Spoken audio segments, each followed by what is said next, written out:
Today we're doing Mortal Kombat, which, let me preface, I would say Nick is a way bigger gamer than I am, so I will defer to him on all things video games. As a video game expertise, would you consider a top 5 video game? I would consider it a top 5 video game just because of how many people love it. I enjoyed it when I was younger, but the problem is I'm not a great fighting game expert, so I don't play it. What do you remember about when you first played Mortal Kombat? Oh my gosh, it was so amazing. Was it Super Nintendo, PlayStation? It was Super Nintendo. It was the very first Mortal Kombat, and it was completely fun because it was completely new. There was no real fighting games at that time until this, especially not extremely bloody ones.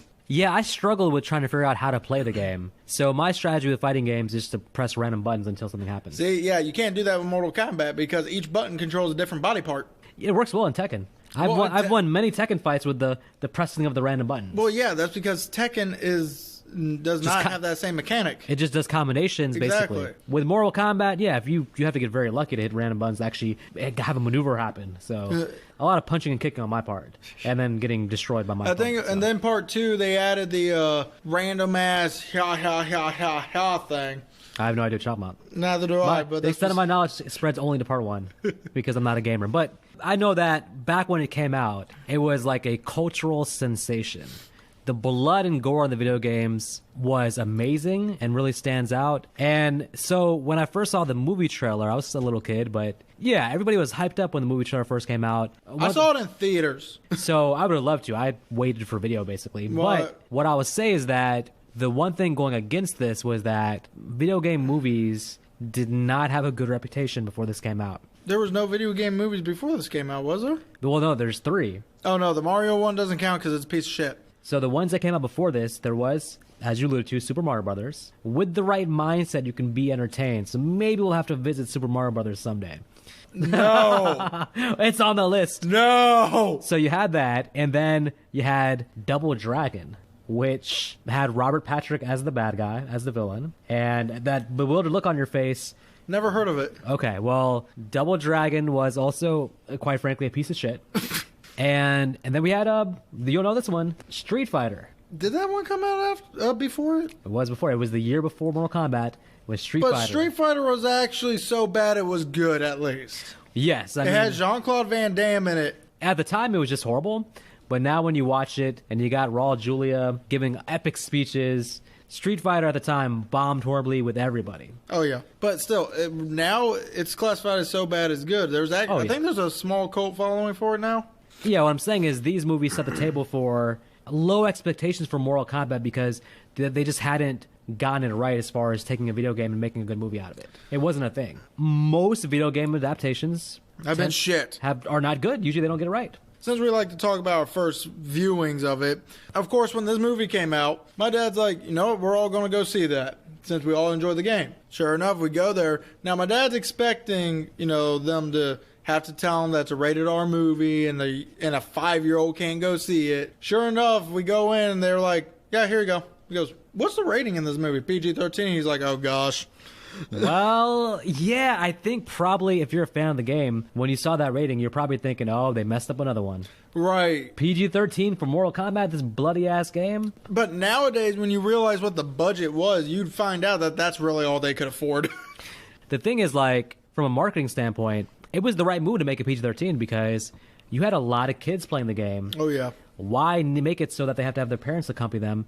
PG-13, they'll let anybody into that. So, Would this movie be a little bit more fun if it was rated R? Yes. Bloody, gory, true fatalities. Would have been amazing. But this is what we got, so we got to deal with it. And we got probably the best time Cary Hiroyuki actually acted. In my opinion, this is probably the best movie he's been in. And that's saying something, seeing as how he's been in a lot of movies. For those that don't know, that's our actor who plays Shang Tsung in the movie The Sorcerer, Shang Tsung. He's in Showdown in Little Tokyo with Brandon Lee. He's randomly in Kickboxer 2. Yep. There's one more that I'm missing. This dude pops up in a lot of early 90s. He was actually also in 2 movies with Wesley Snipes, Art of War and Murder at 16... No, the one with Sean Connery. Sean Connery, yeah. Rising Sun. That's it. Yeah. Yeah, he was pretty prominent in the early 90s in sort of martial arts movies. Right. And which is funny because you don't, be honest with you don't see him in a lot of martial art movies.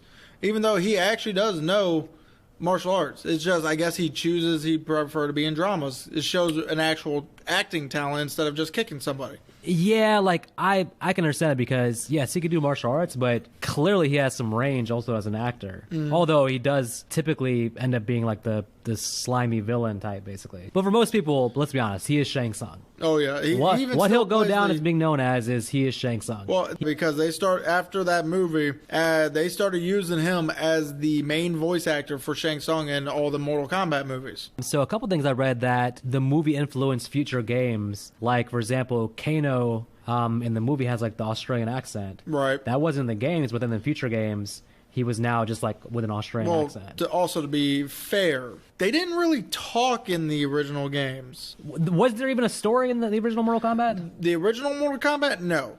Part 2, no. They didn't start adding a story until Part 3. What we're going to get with this movie essentially is Enter the Dragon, which not a bad movie to rip off. Well, no. But the movie had to basically plug in some holes story-wise because I guess, as you're saying, the video game didn't lay out some kind of perfect script for the movie just to pick up and... No, obviously, this is my first time watching a Paul W.S. Anderson movie when it came to Mortal Kombat back in, 1998 when this movie came out? 95. 95, okay. So, did it come out in 95? Because I remember seeing it in theaters, but that would make me 3 years old. Are you sure 95? Yeah. Maybe... Could it be? It came out in 98. Mortal Kombat Annihilation. It definitely was not Annihilation. I remember specifically what it was. It was the original. If we look up Annihilation, it came out in 98. I'm pretty sure that's what you saw in theaters. Because I remember me, my dad, and all my brothers came out of that movie theater enjoying the hell out of that movie. Okay, you have apparently the best memory of any 3-year-old in the history of 3-year-olds. Apparently. All right, so... Okay. But... So Nick's over here telling lies, basically. He's over here like, yeah, when the video came out and all this... You were like 1 year old when the video game came out. Well, yeah, I was 1 year old when the game came out. Doesn't mean I didn't play it. Yeah. Anyway, but... You played it like 5 years after it came out. But still, Paul W.S. Anderson, watch this movie, enjoy the hell out of it. I honestly do enjoy the first 2 Resident Evils. Third one I'm okay with. But then 4, 5, and 6, he does so many damn jump cuts that you don't know what the hell is going on. You just convinced me to never start watching the Resident Evil movies because I've not seen any of them, and every time I ask someone about them, they steer me to run in the other direction. So, the Mortal Kombat theme is the best theme in every universe of movies. Yeah. Well, no. I will say this. Probably not the best, but it's not the best score ever for movies. It's still amazing. But it gets you hyped up. At least that very first theme that they don't use for the rest of the movie. No idea why. But it sets a tone for the movie. You get hyped up. If I was, 3 years old in the movie theater, I would have been like, this is going to be the greatest thing ever. I can't wait to the end of this so I can get out and celebrate. So, actually, it would have been around when I was 3 or 4 because I burnt my arm when I was 4 and I literally watched that movie afterwards. I remember because my mom told me. Hey, so listen, I'm not here to deny your childhood, all right? You saw Mortal Kombat Annihilation and you enjoyed it. You had a great time, and that's all that matters, all right? Who am I to rob you of your childhood, It was right? either 3 or 4. This is the best theme music ever for this kind of movie. Even watching it home on video, I was like, holy crap, this is amazing. But I don't understand the beginning. So answer this for me. Because this plays as a dream sequence / what actually happened / Shang Tsung is actually talking to Liu Kang from the dream, and his brother is actually saying, no! So now, this is probably one of the more confusing opening scenes that we've ever seen. I had to rewind it to figure out because, as everything I just said, there's a lot going on here in this opening scene. So with this, actually, I feel like it actually still happened in the past, but Shang Tsung uses powers to make some kind of image to then project it into Liu Kang's head for a future dream because when Liu Kang wakes up, he looks at a postcard next to him that literally says his brother is dead. So his brother's already dead. There's no way he could get from China all the way to Los Angeles. But so you feel like basically it was a dream sequence, but that Shang Tsung had used his sorcery to manipulate the dream. That or do you think that scene actually happened though, like they played out with his brother actually being like, no? To be honest, that would seem weird that his brother would be like in a fight for his life and in an abandoned place and still be like, no. Well, probably not. Like I said, that with this, it's more or less the fact that the character is dreaming it, and it's pretty much haunting him. This dream is haunting him. It is causing turmoil in his life. That had to be very confusing for the audience. Just watching that and being like, wait a minute, it's a dream, but the characters in the dream are talking to him. Shang Tsung is looking at him saying... Have you never had dreams talk to you? No, not like that. Not that specifically. Not a sorcerer being like, you're next. No, your brother's soul is mine. I'll leave my dreams for when we do Nightmare on Elm Street. Let's just continue. Yeah, I don't want to hear what's in your twisted subconscious. Right. Anyway. Okay, so that's all to establish that Liu Kang is our chosen one, basically. But now we get to Sonya Blade. Sonya Blade. Who could have been Cameron Diaz. Could have. But go fuck yourself. That's why. No, she broke her wrist while training for the movie. Damn it, and Cameron. But this is also the scene where we find out Shang Tsung's putting pieces together so that way he's pretty much rigging the tournament so he wins. Yeah, and one of the pieces is the gullible and unlikable Kano. Quite the history with Sonya Blade. He killed her partner in cold blood. Well, Kano's a bad guy. Of course he did. Shang Tsung is using him to get her onto the boat. Exactly, because he knows she will eventually... She may be able to beat Kano, but she's probably going to lose in all of her other fights, which she only gets one. I don't think tournaments work that way, people. Yeah, we're going to get into this, what the hell is this tournament thing in a minute, but we're establishing basically our main characters there. We cut to now my favorite character. Johnny Cage. Johnny Cage. He's an actor. I don't know. Which means his martial arts is fake, people, okay? Do you think that this was, like, making fun of Steven Seagal or something like that? Because Steven Seagal had a thing basically where he was Chuck Norris. I think it was more Seagal, though. I don't know. Both. I feel like this is kind of a rib, kind of a parody of Steven Seagal. Or just making note of that. But Johnny Cage in the video game was a Hollywood actor. He was still, well, again, in a video game, he really wasn't given any kind of backstory. None of the characters were, because it was just, here's like 7 fighters you can choose from. Fight. And so Johnny Cage, of course, he gets his reason to go to the tournament. Basically, everyone thinks he's a fake, so he wants to prove himself. His former sensei / Shang Tsung masquerading as his sensei. Yeah, by the way, that when he transforms back into Shang Tsung, that was pretty good effects for that. It was pretty fluid. Oh, yeah. He's literally just like, there's a tournament. Be on this boat tomorrow night. In Hong Kong, by the way. And Johnny Cage's like, okay. I'm like, what? He has to go to Hong Kong to be on this boat. Well, not that, but he's in the middle of filming a movie. He came to a movie set. Are you talking about the movie just wrapped that night? Probably. That was probably the last scene. Now we get to one of the cool parts. Raiden. The introduction of Raiden. And also, now we're establishing that Liu Kang is the chosen one because Liu Kang comes to find out what happened to his brother. And he's told that, hey, he died. Well, actually, here's what I find interesting. We get a little bit insight onto Liu Kang's backstory. He left his brother and went to America. He left the whole temple and went to America. And you know why, right? Because he thought everything was bullshit. No, you know why he went to America. Now, I'm freestyling here a little bit, but just bear with me for a second. He went to America to be an actor. And he starred in the movie Beverly Hills Ninja with Chris Farley. And that, my friends, is canon. Now, let's get back to Raiden now. What the fuck? Listen, hey, that's what happened. I don't. Was the actor really in that movie? You don't remember Beverly Hills Ninja? No, yeah. It's been so long. Okay, I need to watch it. It's on Netflix now. Yeah, not even the actor, though. It was Liu Kang. So anyways, that's the canon. That's in my head. So we get Raiden, who is the god of thunder and lightning, although Liu Kang is a non-believer and says this is all bullshit. But he tries Raiden, Raiden kicks his ass. Well, yeah, but the funny thing I have is, even Liu Kang has issues believing this is Raiden at first because, he's so, obviously Ray's kind of plays a part in this, is they're sitting there praying to these guys and all of a sudden a white man shows up. An old white man. And Liu Kang's just like, this beggar. I swear, if they weren't trying to offend people, they probably would have said, he's not even fucking Chinese. Well, he's not supposed to be any race. He's the guy of Thunder and Lightning. Just happens you have to have an actor playing him, so it just happened to be Christopher Lambert, who's from Highlander. Which, there by the way, only one. Which, by the way, he still does an amazing job as Raiden. Oh yeah, well I think he interjects a lot of comedy in this movie, a lot of much needed comedy. Just the way he delivers his lines, it's always kind of tongue in cheek. Liu Kang gets his ass kicked by Raiden, and I pose the question to you: is Raiden our strongest character? Raiden's a god. So nobody would beat him in a fight, basically. Well, no, I get the feeling Liu Kang probably would because... How would Liu Kang beat Raiden in a fight? Easy.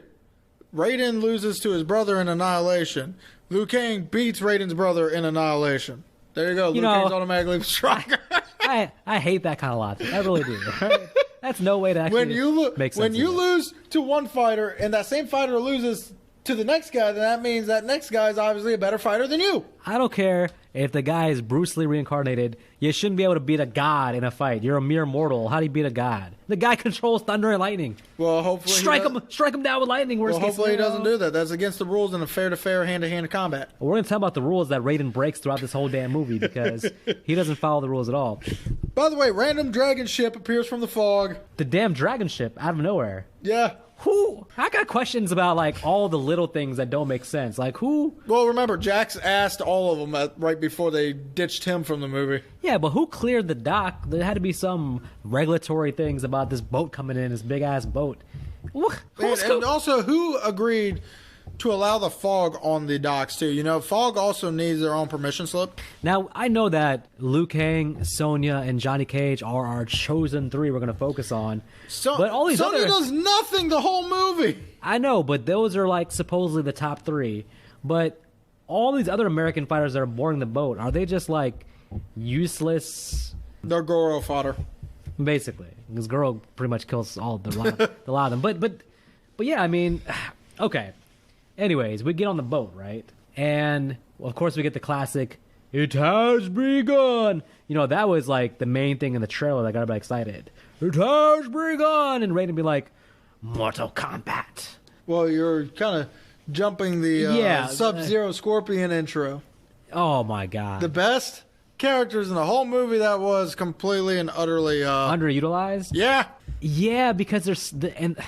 In the video game, they're badass characters, right? I mean, they're still badasses. They're just Shang Tsung's like slaves. But in this, yes. But the problem is so obviously, a lot of people who play the games easily recognize that Scorpion and Sub-Zero is literally the same character sprite, just different colors. We do get the introduction to them, but then nothing really happens because Raiden comes in and breaks it up. No, yeah, because fighting before the tournament is illegal. Yes, and we get Shang Tsung telling Raiden that he says that he can't interfere once he gets to the island. So that's the important thing to remember. Raiden on the island is not allowed to interfere in this whole damn tournament. I'm going to bring that back up later because it's some bullshit, as we'll see. Raiden basically lays out for us that, hey, these are our three chosen ones. Liu Kang, Johnny Cage, Sonya. He tells them their weaknesses.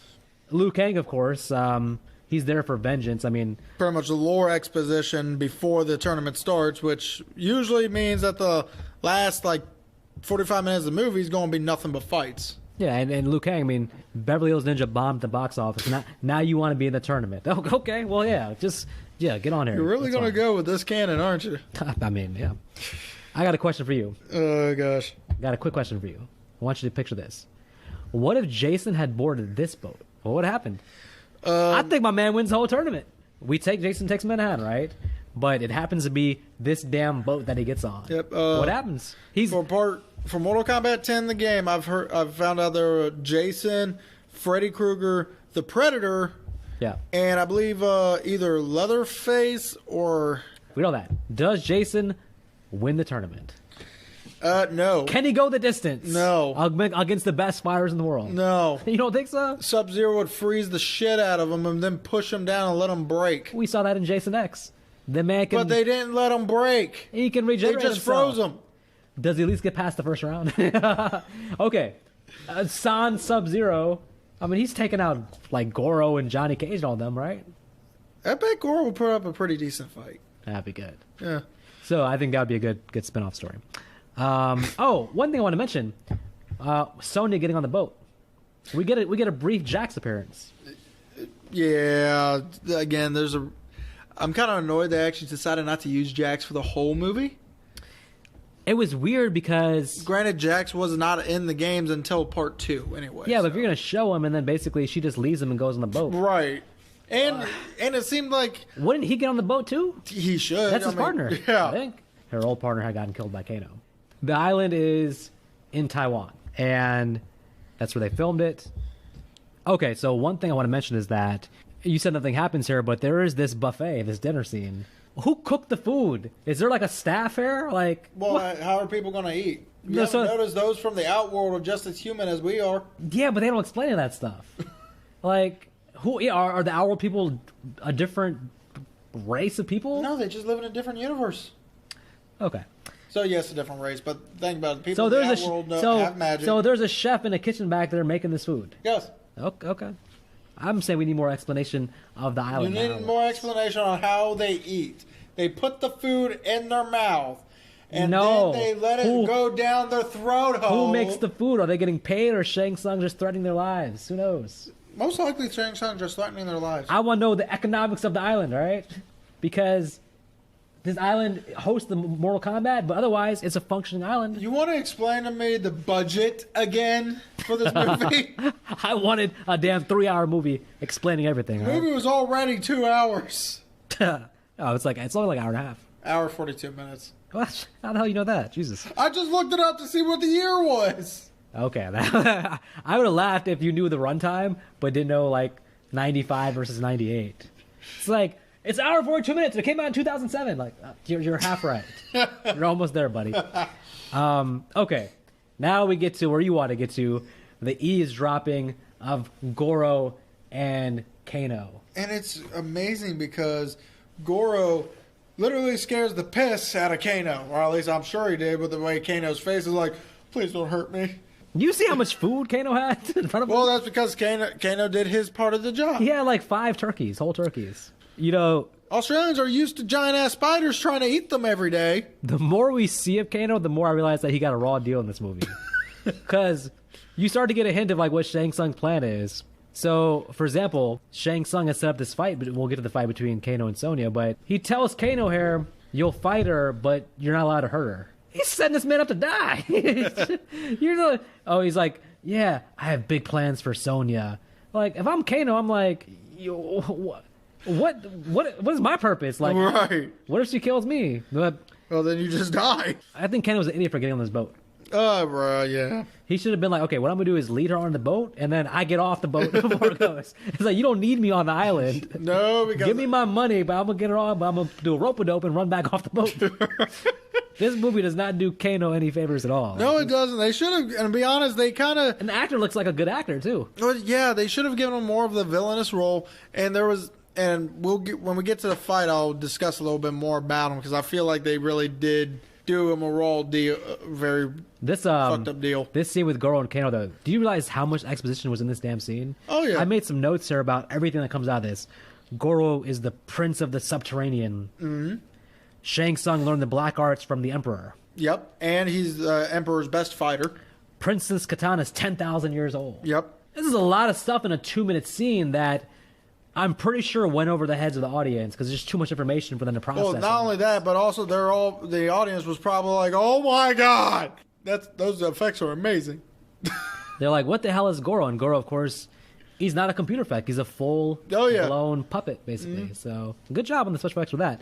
Although Goro has a line that I think we should remember when they're talking about, Shang Tsung tells Goro to be careful about Katana, Princess Katana, and Goro is simply like, I do not fail! Okay. Famous last words, Goro. Seriously. The henchmen, these ninjas, what do we call them? They make no goddamn sense to the movie, to be honest with you. There's no reason for them to be there. I made a note about them. Yes, okay. Oh, okay. They're pretty much punching bags in this They movie. all suck. None of them can fight. They all get beat up uselessly and mercilessly in every scene they fight. Do better, Shang Tsung, on your hiring of henchmen. Like, these guys get their asses kicked in every scene. And by the way, it's like 11 of them come down the pipe, right? And it's like 3 for each person. 3 against Johnny Cage, 3 Liu Kang. They get beaten up, all 3 of them, within like 2 minutes. And I think the 3 against Liu Kang had weapons. Yeah. What? But again, we get another... Again, do better, Shang Tsung. And another thing we get is another classic Mortal Kombat soundtrack OST. Yes. With the Test Your Might song. Test your might. Again, another great song for this movie. It's a good barometer because I think that your enjoyment level of this movie is all connected to when that music comes on. Like, do you get like hyped up, or you like, what is this bullshit? If you get hyped up, then you're enjoying the ride you're on, basically. Right. And another thing I want to mention is it feels pretty good that it does say test your might when it's against, again, just 3-on-1, and it's not really a fight that means anything. Well, again, because of these henchmen, there's not one decent martial artist like in the litter of all of them, basically. Right. So then Raiden then uses his powers to save them. Wait a minute. Now, wait a minute. Now, this is, I just heard it said on the boat that you couldn't interfere, Raiden. You're breaking the rules. Now, And couldn't use his powers. okay, listen, Raiden, here's what I'm going to do. You interfered once, I'm going to let it go. As long as it doesn't happen again in the movie, we good. I'm letting it go, though, for now. Can we just get to the fights now? Because I think that's literally the next scene. Well, I think we get to Sonya and Kano, right? Oh, no. No, we get... Okay. Now, one thing we have to establish is because we made a point on our Battle Royale podcast to talk about what the rules are. There was clearly established rules in Battle Royale, right? Oh, yeah. That's one that really know the rules. This damn tournament. My understanding of a tournament is that there's brackets and, like, in order to the... It's not supposed to be just, like, random fights. It's supposed to be the winner of this match faces the winner of this match, and they advance to the next bracket. What the hell kind of tournament is this? The first thing we have is Liu Kang... versus a fighter monk. Okay. Answer me this. The guy Liu Kang is fighting, he doesn't get an introduction. Shang Tsung's like, Liu Kang, you're up first. Yeah. Who the hell is he fighting? Why did that guy not get an introduction? So this guy That looked like just a regular human being to me. on the credits, this guy was known as Fighter Monk. Oh, that's Fire Monk? Yeah, Fighter Monk. Oh, my God.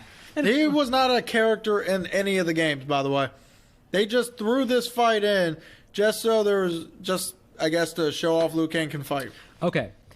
A small detail that makes this a lot better is if you introduce him with Liu Kang, you're fighting, and then just give him like just say like one of the best fighters from your from Africa, like just give it like some kind of introduction that hypes the other guy up, and then Liu Kang beats him up. Yeah. But you're up first, Liu Kang. I'm guessing the audience is not guessing Liu Kang is going to lose the fight because he's fighting a no-name and unimportant person. But it was still a decent fight for what it was. Okay, but Liu Kang wins, and then Shang Tsung takes the dude's soul? Yeah. Does this establish that all the losers get their souls taken by Shang Tsung? Well, yeah, because Shang Tsung wants power. Yeah, but shouldn't Liu Kang get his soul?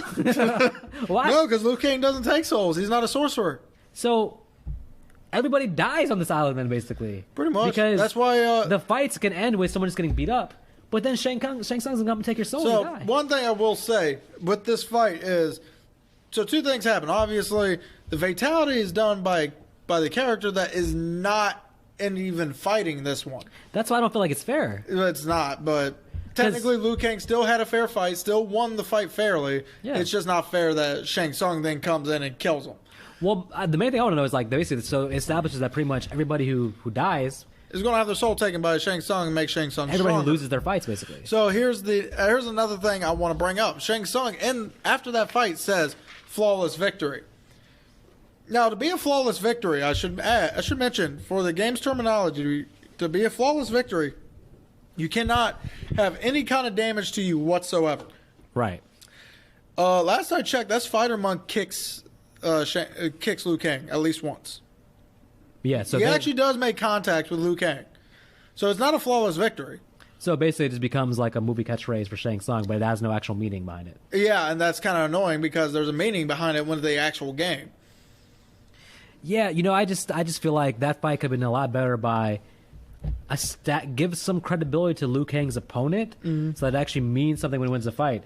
Him beating no-name Monk #1 in the credits doesn't really do anything to establish Liu Kang as a great fighter. Right. And by the way, we haven't seen Liu Kang fight, so it would be nice to have him have an impressive victory.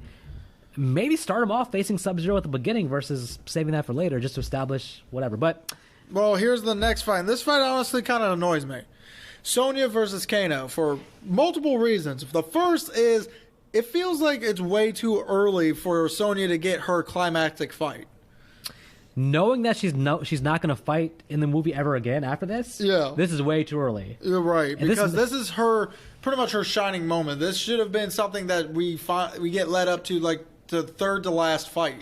Because of the Cameron Diaz episode, the actress, she came on the movie at the very last minute when it was already filming, And I'm just guessing she has no martial arts background. So maybe this was just basically the idea that, hey, we really can't train her to fight or choreograph with her, so she's going to be limited in what we can do with her.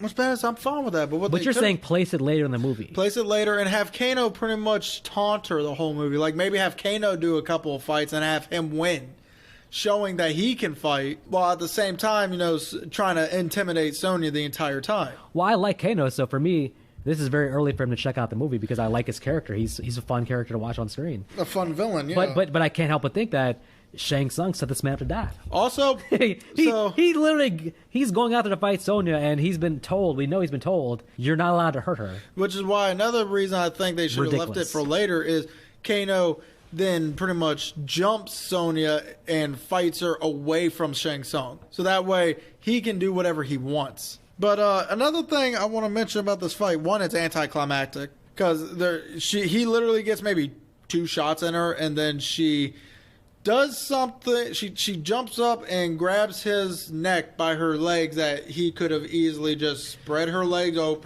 and kick her away. She did not even lock her legs. No, but also, by the way, his arms are free. So his arms, the whole time he dies, are free to do whatever. He's at a standing position. He could have easily grabbed her and picked her up. I guess the idea is that her legs are such an iron grip from her legs that she's immediately squeezing life out of his throat when he hasn't. However, like I said, if you're going to do that, it's fine, but make sure her legs at least interlock with each other. Her legs were literally just parallel, like she's doing field goal with them. It's just a waste of Kano. It does. It really is a waste. Imagine when you get to that end, right? When she's been captured, right? Imagine Kano's still there taunting her. And when she gets set free, right before you have that Liu Kang Shang Tsung battle, you have her finally kill him. Right. That should have been more in line with Johnny Cage versus Goro. But they had that like less important than Johnny Cage versus Scorpion, less important than Liu Kang versus Sub-Zero. She has nothing to do after this. Right. The whole movie, she's pretty much there just to be the damsel in distress and the love interest. From her perspective, her story's done. When she came on the boat to get Kano, she's done it. She's probably thinking like, okay, I'm not actually trying to be in this tournament for the long term.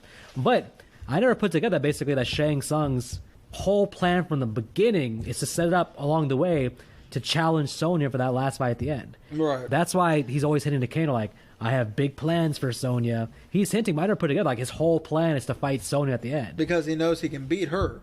Yeah, I mean, he does know he can beat Johnny. He's mastermind. He's planning this whole thing out. Well, yeah, but he also knows he can beat Johnny Cage too. But Johnny's still going to be a better fighter than Sonya. He wants an easy victory. He doesn't want something he actually has to work with. With Sonya, she has no chance against Shang Tsung. Exactly. He plans it out very well, and so much so, I think that's his whole reason for getting her on the boat. Him hiring a Kano, it's all planned for him to challenge her. Right. So I got that as the movie goes. I picked up on that for the first time. It's so funny. Like I never really got that was his master plan from the beginning until now, which is crazy. So now we got probably, in my opinion, the best fight in the movie, and that's Johnny Cage versus Scorpion. This was added in reshoots because it wasn't in the original script, but the test audiences wanted more fights, so they went back and added this. I'm so glad they did too, because like one thing I really love about this fight is unlike the others where it's practically one-sided and then the hero turns it around on him, it is literally a blow for blow between Scorpion and Johnny Cage. They are going at it. Yeah, I got some advice for Scorpion though. Shouting something before you shoot your thing out, not a good strategy. He's like, come over here, and then he shoots his thing. Johnny Cage is like, oh, thanks for the warning, and he jumps out the way. That's not a good strategy, Scorpion. I know, but he's giving a warning before he's like, come here. Whoosh. No, shoot the thing and get him, and then be like, come here. He says it before he shoots it, alerting his opponent to. I'm just saying it's bad strategy. It's just Johnny Cage just easily avoided it because he always heard the mofo talking. Here's another thing you should probably wonder is, can Scorpion only speak in exaggerated tone? Because when Johnny Cage finally runs into him, he's like, or welcome. He says welcome in the same tone. He's like, welcome. And all of a sudden, and then when Johnny Cage jumps up on the rafters, he goes, get down here. You would just love to sit down and have a conversation with Scorpion. See, what would that be like? Oh, my God, no. Oh, what would you like to have for dinner, Scorpion? Chinese food. Get it now. Oh, my gosh. No tip. Most of the things are from the game, but at one point he's like, get down here. Yeah. That's a new one. Yeah. Get down here. Like Or he's, welcome. He doesn't say well. All he says in the game is get over here. yeah. That is it. You know, this is a great fight. And the way Johnny Cage wins with the little Oh yeah, with spike. the sword, with the bladed shields cutting straight through him. And he leaves his headshot too at the Yeah. thing. That's just perfect for his character. Yeah, it was definitely a great fight. It was fun, and it was also fun watching him die. But the one question I got is, I don't remember how Johnny Cage got out of that world. No. Yeah. The fight ends. Johnny's got to be like, Where did I go from here? So this is something I wanted to bring up too. Is like, okay, so far with the fights we have so far, when Liu Kang fought the monk guy, that was on a beach, right? And But it was on the island. And Shang Tsung was the judge there, right? Yeah. So what is it with like certain fights are like in random places with no witnesses and no nothing, but then other fights are like, okay, then Liu Kang fights Katana, and now we're back to on the beach with on the island with Right. Shang Tsung as judge, like. And then also, it's not even a fight because Katana's just there to give him advice. Is there a penalty for like not actually fighting to the death? Yeah, this fight was definitely weird because Katana, you can definitely tell, wasn't doing shit. No. She was just defending. She was just blocking, and then goes, by the way, your fear's beating you up. I was like, when the hell has Liu Kang ever been afraid? And why is the princess involved in the tournament in the first place? Does she really need to fight?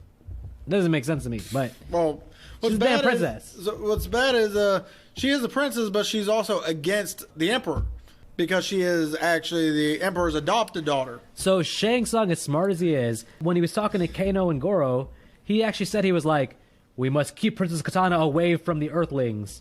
Right. And now he sets up a fight for them to actually like converse and become friends, and her to give him advice. What are you doing, Shang Tsung? Do better. As I watch, I know Shang Tsung is smart, but the man is like listen, this is the 10th tournament. You got to win this, buddy. Right. You're letting the whole thing unravel. Why would you put them together? She actually tells Liu Kang, she's like, use the element that which brings life. Oh yeah, but Now, she could have easily just said, water. use water. What are you doing, Katana? Why are you speaking in Well, tongues? the thing is, she had to say that because the next fight is now Liu Kang versus Sub-Zero. No, I know, but I'm saying, why is she making the advice all cryptic? She's like, use the periodic table element number 33 to figure out the meaning of life for your next fight. Well, just use water. for- Just say water. Well, for one, Water. it sounds better. Use water to defeat Sub-Zero in your next fight. Why can't you say that?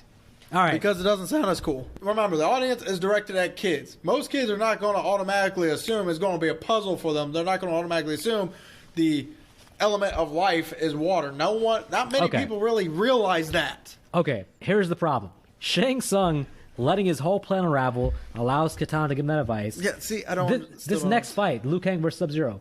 Sub-Zero should have won this damn fight. Because, do you know what happened at the beginning of this fight?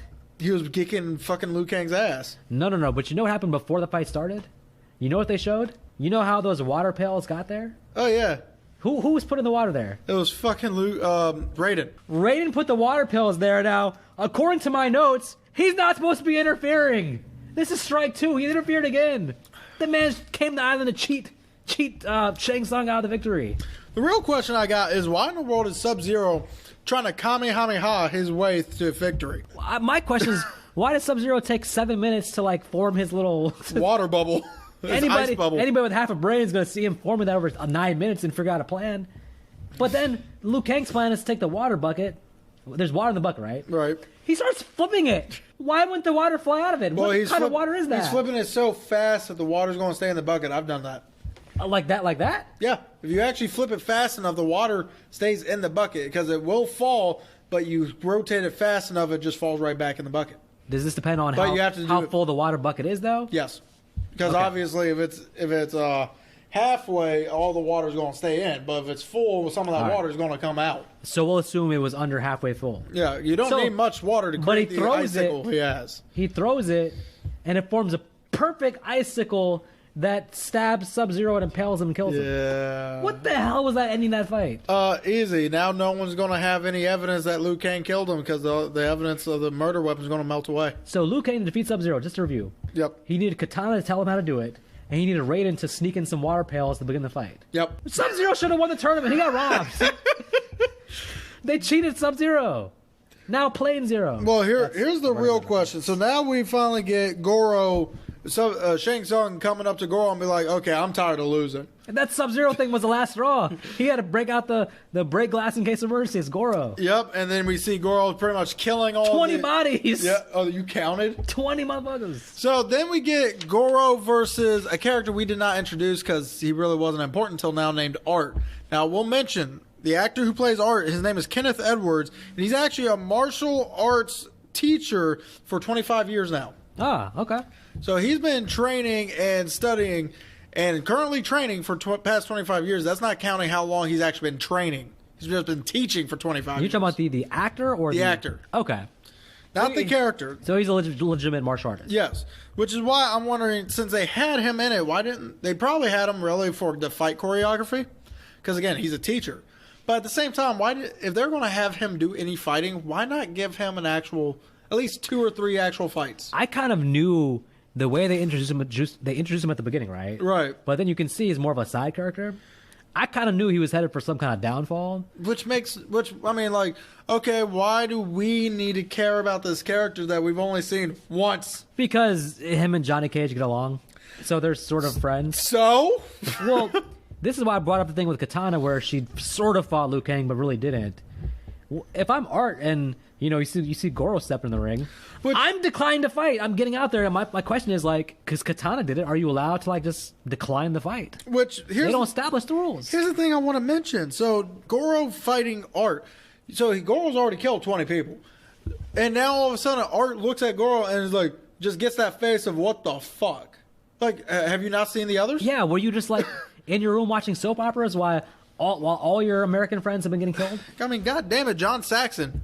As an audience member watching the fight, my journey as a viewer was exactly how Johnny Cage was in this fight. So, if you watch the fight, Johnny Cage's he's like, hit him, get him.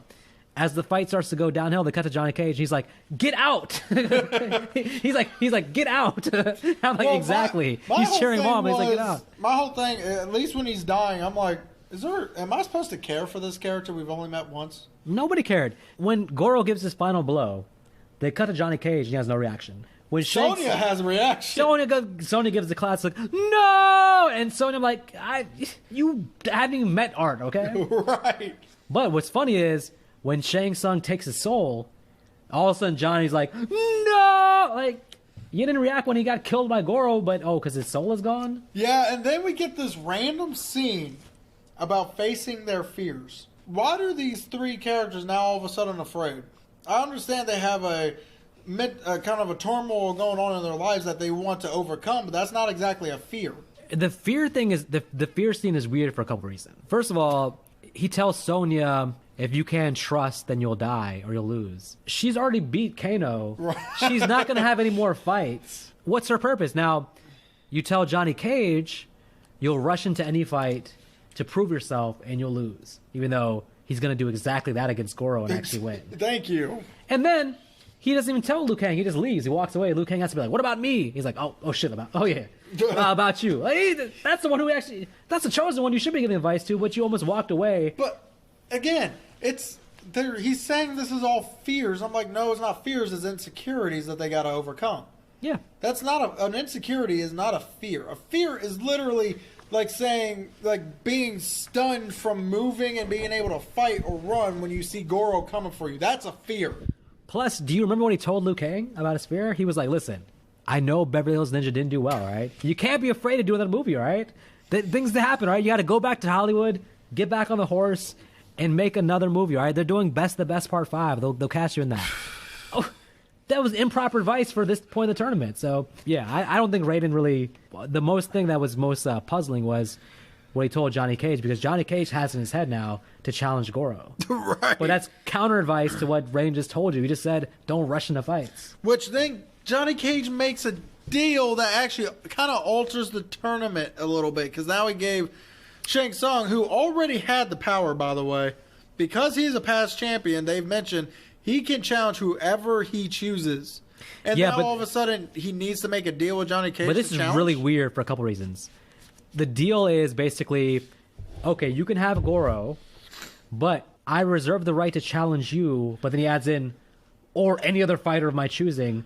Don't you already have that? He does, because right? he's a past champion. They mentioned that earlier in the movie. If he's participating, he can throw out challenges. Now, what gets even sillier, Shang Tsung, like, made a point to make this deal, but then it's revealed, like, 5 minutes later that the challenger has to accept the challenge for it to be fight. Right. I'm like I challenge Sonya. It's like, nah, unless you accept the challenge, it's not going to happen.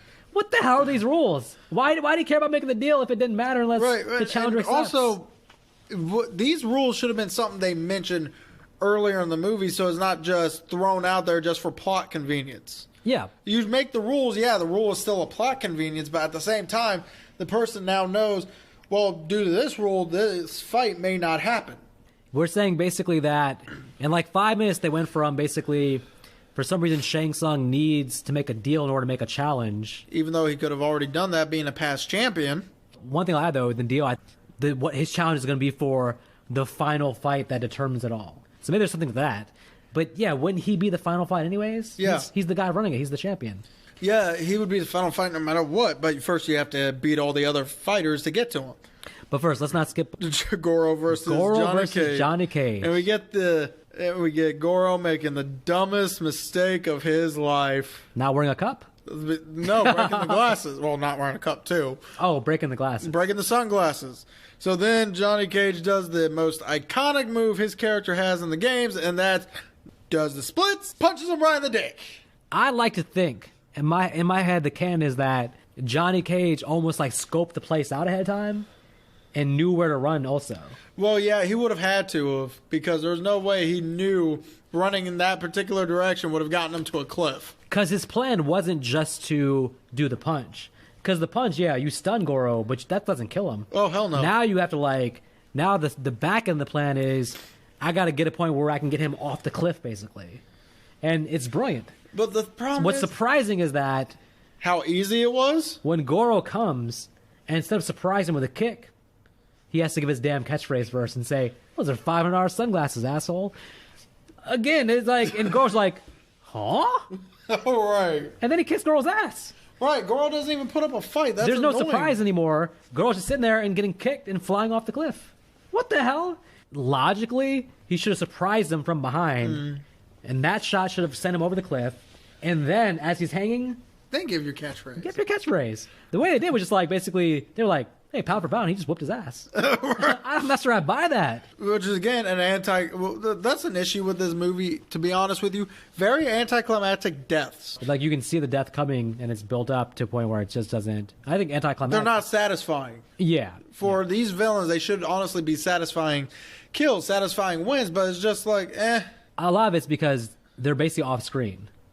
Even Sonya breaking Kano's neck was off-screen. Right. You don't see, you hear a crack, you don't see him do it. In this case, you see Goro fly into an endless pit with no bottom. That's really not satisfying, right? All right, but still, it's just, and also the actual fight's not satisfying. It's practically one-sided. Goro really should not have been a one-sided fight. One thing I wanted to mention also is that before Johnny challenges Goro, they show Liu Kang meditating. And in the middle of his meditation, like, Shang Tsung interrupts it with that damn dream again of killing his brother. Your soul is mine. I was just thinking to myself, I was like, man, whenever I meditate and Shang Tsung interrupts my meditation, that's always a pain in the ass. All right. So now we get Shang Tsung trying to actually literally kidnapping Sonya. He made a hell of a deal. and by the way, he kidnaps her almost before he would know that Goro lost. Because they're out on the edge. And all of a sudden, you hear her scream. How the hell did he know Goro got killed already? Telekinetic powers? I guess so. By the way, when he was kidnapping Sonya, where the hell was Raiden Liu Kang? Liu Kang's just like, stop! Wait! Well, remember, you just said it yourself. Liu Kang was meditating. No. During the Goro Johnny Cage fight, Liu Kang was just there in the audience. How the hell did he let it come and take Sonya? Because no one likes her. She gets taken to the Outer Realm where the Emperor's palace. So the one female character that should not be a damsel in distress is now a damsel in distress. Because once she beat Kano, she didn't really have a purpose. So now, and by the way, when Raiden told her you have to learn to trust and learn to need help, now she's a damsel in distress, which is very ironic, I guess, because now she needs the help. Right. But, and my question is, what if she didn't know? Because, the ace in the sleeve for them is like, don't worry, she has to accept the challenge. What if she accepted the challenge and didn't know that? Right. What if she was like, okay, I'll fight you, Shang Tsung? The whole realm would have been lost and doomed. Right. So Liu Kang and Johnny Cage go to the Outworld for the final battle, and for I believe you said your favorite fight scene. I think this is everybody's favorite fight scene. Like, I know Like that. mine is Cage and Scorpion. So I had a friend, not you, who actually was in the movie theater when the movie came out, and somebody who was actually in the movie theater. I was in the so movie. I know that you can't relate to this, but somebody was actually there. He said that when Reptile basically revealed himself, the whole crowd lost their mind because Reptile, I guess, was like a secret character in the video game. In the first game, yeah. Secret, Yeah. yes. Second game, he was playable. But he was like super popular. Like, and nobody really thought that he would be in the movie like that. And to their credit, this was another reshoot. Just like the Johnny Cage Scorpion fight, this was something they went back and added in their fight scene. The funny thing about this scene, what everybody talks about, is the question is always, what the hell happened to Johnny Cage during this fight? Because he's with Liu Kang and then he disappears. Oh, he just sits there. He sits there and lets the fight happen. He doesn't even try to help. The answer might be way less insidious than we think. It might literally be that the actor wasn't there during the reshoot. He probably wasn't, but still. That's what happened, I think. So He most likely wasn't, but still, you'd think that, if your buddy gets jumped like that, you're no longer in the tournament. You no longer need to worry about fair fights for this fight. So Johnny really should have jumped in, and Reptile beat both their asses. they may look like Johnny Cage just like was about to help, but then heard the ice cream man on the street was like, "Oh, ice cream, ice cream," and then it comes back later. Ice cream, But ice cream. that was a reshoot, so when he fights Reptile, that's something completely separate from when he's with Johnny Cage. So I think literally the actor wasn't there. They just pasted it together to make it seem like it makes sense. Right. But it was a good. I mean, okay, you're a big fight scene person. I thought it was a pretty good choreographed fight scene with him. Oh, it was. It was a great fight scene. And the music was so hype. Oh yeah, but still, I still prefer, because it's still one of those fights that, to be honest with you, it's pretty one-sided up until a certain point. I mean, it's not these fight scenes are not like the movie Friday, where Ice Cube's getting his ass kicked until he puts it in his advantage with the brick. Right. It's not until the brick he starts winning because he hits Debo down. This one, it is literally somehow Liu Kang was able to, out of nowhere, just be better than Reptile. And just build up to his bicycle kick. Yeah, because, like I said, Reptile was kicking his ass up until, I think really until he got to the stage area, and then he just starts beating the shit out. I'm like, excuse me? Yeah, there was no rhyme or reason to Liu Kang taking over and making that big comeback. Exactly. It's not like Liu Kang did any kind of special move to stun Reptile long enough to beat the shit out of him. It's true. It's just all of a sudden Liu Kang's now better. It's like, I know the hero has to win, but can you make it believable? Just a little? And when he does, he beats Reptile and then stomps out the corpse, the little animal, to make sure the Reptile doesn't come back. Right, so we're getting close to the end, people. The climax. The palace, where basically Sonya's actually been dressed up in a whole new outfit and enslaved. It's so she can try and look sexy. You already know my thing with blonde, so. I don't know what they were going for because there's nothing sexual about this entire universe. Right, and then all of a sudden, let's put her in a sexy outfit. Yeah. And why tie her up? Your plan is to basically fight her and kill her, so it's like kind of... Until she doesn't run. And by the way, another thing that happens too is that he challenged her one last time, she says no. So he's just like, all right, take her to the Emperor. I'm like, okay, Shang Tsung, what is your backup plan if you're not going to fight Sonya? Because how are you winning the tournament then? It doesn't make sense. Right, you still got plenty of other people on the island you can fight. Technically, the tournament's not over until all of the humans, all the Earth Realm people on your island is actually beaten. Yeah. Luckily for him, Liu Kang and Johnny Cage show up in the palace there. Right. And he immediately challenges Johnny Cage. Johnny Cage, I challenge you. And Johnny Cage, so they cut to him, he's just like, huh? Well, Johnny was about to do it. You can tell by his face. Like, okay. No. Johnny knows he wouldn't win the fight. I'm sure he would decline, but now, do you remember, before he can speak, Liu Kang jumps in. Now, do you remember the 3 things Liu Kang has to fight during his fight against... By the way, this whole fight scene, in my opinion, is all blunder. Yes, he has to fight. Yes, 3 fights, remember. Fight his enemy. Yes. Fight himself. Yes. Fight his fear. Yes. Now, as I said, in theory, you're like, oh shit, this is going to be amazing. But they kind of go through each thing like in like a minute each thing. Right. It's not executed well. No, it's not. Well, for example, let's go through things. Okay. Fight your enemy is like Shang Tsung has some random people come up, right? Some souls. The problem is they're basically like the useless henchmen from earlier in the movie who never win a fight. Right. These are actually supposed to be legitimate fighters from the time period that they were taken from. He has 1,000 souls to choose from. He's got literally Genghis Khan, it looks like. He's got a samurai. He's got a fucking Cantonese artist. And they all are useless. You should have brought back Art, what's his face? Art could have put up a fight. Right.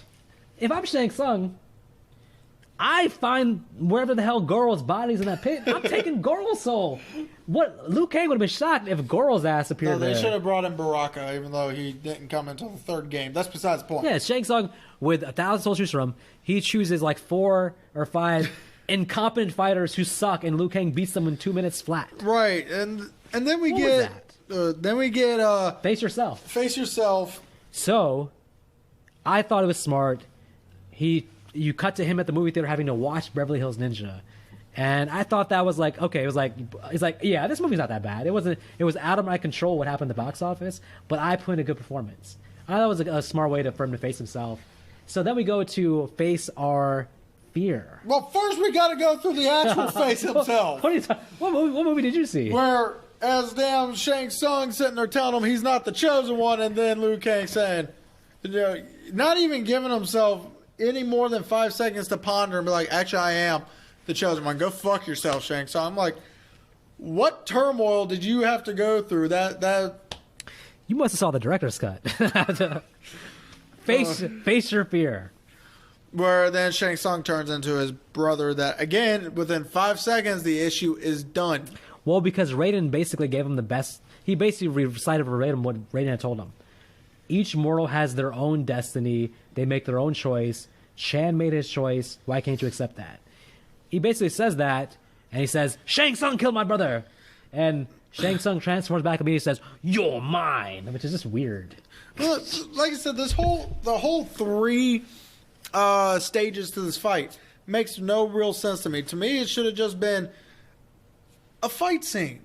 Just a normal, pretty badass fight scene between 2 people. We didn't need... Here's what really doesn't make sense. Before it happens, Princess Katana actually told him, or she was talking to Johnny Cage or him, and she said, you're going to have to face these 3 things. Right. So, like, in Shang Tsung's game plan, he's forced to do these 3 things? That makes... Because she knows he's going to do it, so it's like the final challenger has to do these 3 things, and Shang Tsung has to put him through that first. I don't think Shang Tsung has to. I think that's just his... He goes to it, though. And like I said, honestly, all 3 things end up being super easily solvable problems. Which is why I think it should have just been a fight scene.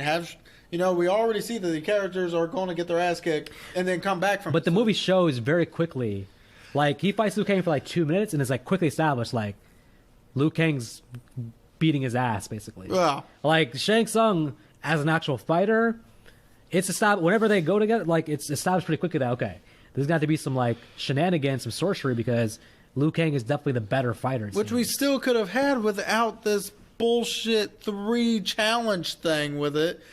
Well, it's fine, but make the challenges actually... You're right. I mean, from what you described in the version you saw, the face yourself thing, as you said, it just sounded like he just basically was like, no! And that was it. Like, right.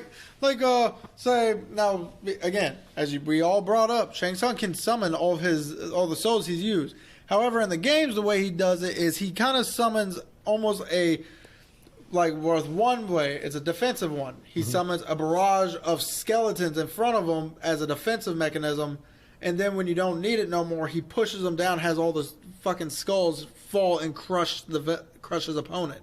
Yeah. Could have had something like that to kind of push Liu Kang away. Maybe if you really want him going up the stairs so we can finally get that spike scene, you can have maybe Liu Kang beating the shit out of him all the way up the stairs. Well, the problem was, because he had to go through those 3 things, that made it basically the easiest fight ever, because you're not even defeating Shang Tsung. Those things were out of Shang Tsung's hands. Like what he says. It's like, if you say the right things, you pass these tests. So then, when you get to the actual final fist fight with them, because he passed, so it says Shang Tsung, like the souls are leaking out of him, and he's basically getting desperate, but he won't leave well enough alone. He keeps fighting back. I'm pretty sure if he just like gave up now, well, I don't know, but he keeps fighting back until he basically gets Liu Kang to push him fireball his ass. Yeah, he sums up his finishing move, which is the fireball.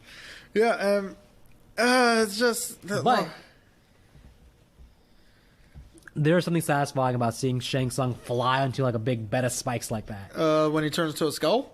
Yeah, because he's been talking shit the whole movie. He's been taking my souls, and now he gets to finally lose all the souls. I thought he's a good villain. He's a villain that you want to see die. Right. You don't want to see him living at the end. But again, we got Liu Kang lying to us by saying flawless victory. It's like, dude, Shang Tsung still got a good amount of hits on you.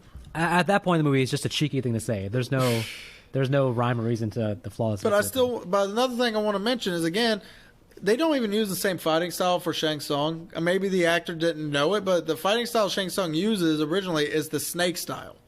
Now, granted, Liu Kang uses more of a Shaolin fighting style, unlike what he uses in this fucking movie. Yeah. But at the same time, Shang Tsung is a good fighter if you know how to use him. So the fact that they kind of make it to where Liu Kang really is a lot better than Shang Tsung, when in the lore of in the Deadly Alliance lore, granted Shang Tsung does lose to Liu Kang multiple times, but he always almost kills him every time. And the only reason he does kill Liu Kang is with the help of another villain. But True. Still, Shang Tsung's still a great fighter. So to have him literally lose within 5 minutes of an actual fight. No, he was basically. He was pretty much cannon fodder. As an actual fighter, like watching him versus Liu Kang, I'm like, maybe Sony had a chance. Right. Johnny Cage would have whipped that ass. Right. Because if you watch it, well, Liu Kang didn't break a sweat. He was like doing this. Liu Kang struggled with Reptile and Sub-Zero more than he did with Shang Tsung, like fighting wise. And Johnny Cage beat Scorpion. He might have beat that ass. I don't know. No, Johnny Cage would have won that fight. Yeah, it's like maybe Sony had a shot. It would have been funny if so by defeating Shang Tsung, it's like, well, the tournament's over. Liu Kang won. I'm like, what if like someone popped up was like, hey, I'm still alive. Nobody beat me. Like, think about it. It's so way from Johnny Cage beating Goro to that whole thing, right? So that means at that point, all the other fighters have been defeated? All the Outworld fighters were beaten, so the Mortal Kombat, it has been fallen to Earthrealm wins this round. Which means for another all I'm generation... saying is that Goro had literally killed everybody. Because there was no other fight. Once Johnny Cage fought Goro, you went from that to Shang Tsung kidnapping Sonya immediately. So it's like all the other fighters in this tournament are gone now, right? Yes. Because there's probably one guy that's like, he's still waiting for that fight. He's like, I'm still alive. There's one human like who's like... Also, notice how all the fights are still, for the most part, between human and human, Earthling and Earthling. Because guess what? Scorpion's lore is from Earth. Yeah. Same with Sub-Zero. They're both from ninja clans of Japan. They weren't originally Outworld fighters. Well, that's again like, and the same thing with Liu Kang fighting the monk number 2. It's like there just wasn't. We got all this backstory about Goro's background and Shang Tsung learning the black arts and Princess Katana being 10,000 years old, but I would have liked some more clear rules established for the tournament that didn't contradict themselves, and maybe Raiden not interfering 5 times to help Earth win. But what I like about the ending is we get some music, some Enya. And then Shao Kahn, music, man. And then Shao Kahn completely reneges on his on the deal made through the Mortal Kombat tournament and invades Earthrealm anyway. Before that, when you got the Enya music playing and you got them walking and the kids running, it's one of the most feel-good moments in the history of cinema. I'm just like, man, I feel good right now. But then, what's his face has to come and mess the whole thing up. Say, fool, I'm here to take your souls. It's like, wait a minute, that wasn't in the rule book. No, what he said was, Pathetic fools, I am here for your souls. And of course, Raiden's like, I don't think so. And then they get into a fighting stance, and then... Mortal Kombat! What we didn't know as the audience, though, is that half those people in the fighting stance, they're not going to be here to actually fight the Emperor in the sequel. No, because... As a matter of fact, Raiden himself ain't going to be here because we got Well, I mean, you saw it in theater, so you can Fuck you. give us a quick review. I saw the original. Should we just do a quick 2-minute review of Annihilation? Because I don't want to podcast that. It was a piece of shit. There's your quick. Okay, QMR reviews, quick movie reviews. Never watched Annihilation. There we go. Here's what you need to know: 90% of the actors didn't come back. You got a new Johnny Cage. The fights were really badly choreographed. A new Raiden, a new Sonya. Johnny Cage dies in the first 5 minutes. Fucking really bad CGI with the animalities. Sub-Zero with no mask appears for 2 minutes and then disappears and never comes back in the movie. Right. Scorpion, again, only 2 minutes, and that's just to get knocked away by Sub-Zero. At the end of the movie, everybody comes back to life except Johnny Cage. He doesn't. They brought him back to life. You forgot to mention Shao Kahn is actually Raiden's brother.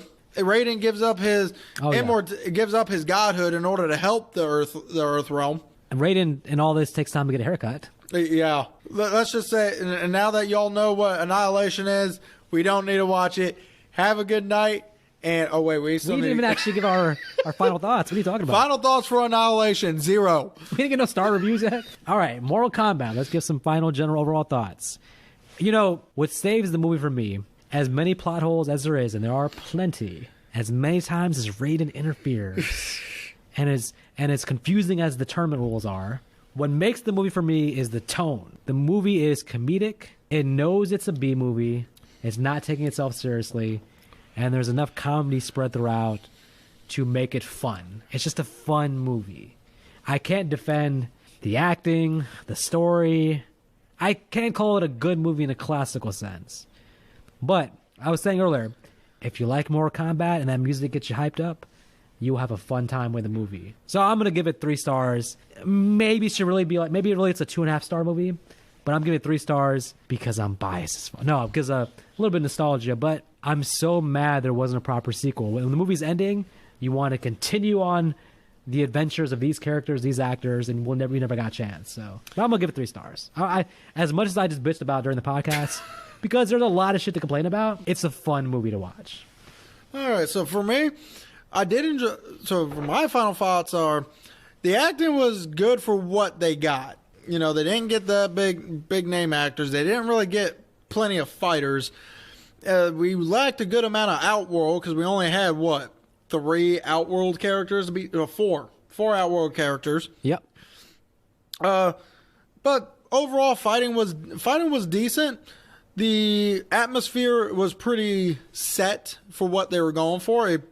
Granted, if they had a better budget, they could have gotten the atmosphere a little bit better. They probably could have made it rated R for the fatalities. People would have loved to see that. They had...